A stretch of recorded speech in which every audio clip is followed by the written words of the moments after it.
I'm an immigrant to this land, and I have taken to heart the Truth and Reconciliation Calls to Action 93 and 94, who speaks directly to newcomers.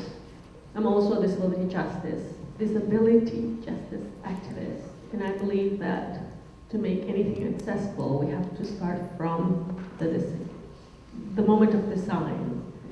So I'm very encouraged to see that you all have very comprehensive suggestions for policies.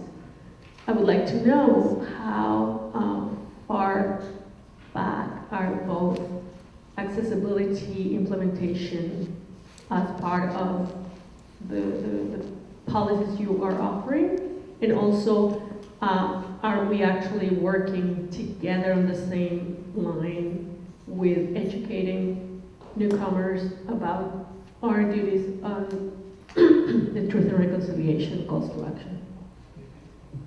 Thank you for the question, especially the question around accessibility. One of, I think, an ongoing advocacy priority for us is really dealing with the issue of inadmissibility due to disability and health in the immigration in IRPA. We have seen some movement. For example, I think we've been successful, and it'll be interesting to see if it's consistent in terms of people who are deaf or hard of hearing being inadmissible for sponsorship. This came up with caregivers in particular who, as they were getting ready to sponsor their children who presented with disabilities, there was often a pushback, and in fact were turned down.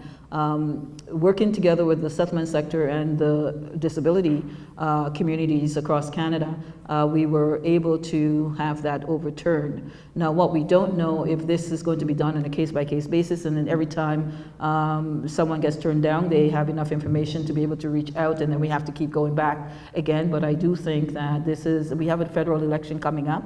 As OCASI, we will continue to raise this. We've raised it over and over again with the Minister of Immigration in terms of having a change made, and I don't know if they're immigration lawyers, but I'm not sure if it can be done through a regulatory change or if it has to be a reopening of IRPA and its legislative change. But either way, we need to remove disability as a medical inadmissibility to Canada. We are on the relationship question with Indigenous peoples. I think I am hopeful.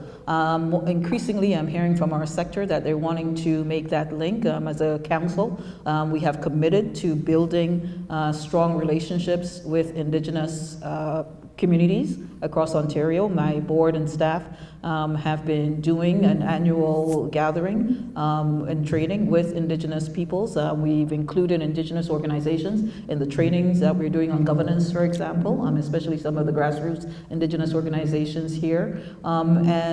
Taking off my sector hat and my work at OCASI, as an African Canadian woman, I am very heartened to see the way that Indigenous people have stood in solidarity around issues of anti-Black racism, and the way the Black community continues to stand in solidarity, and the way Black Lives Matter and Idle No More have found common ground and work together.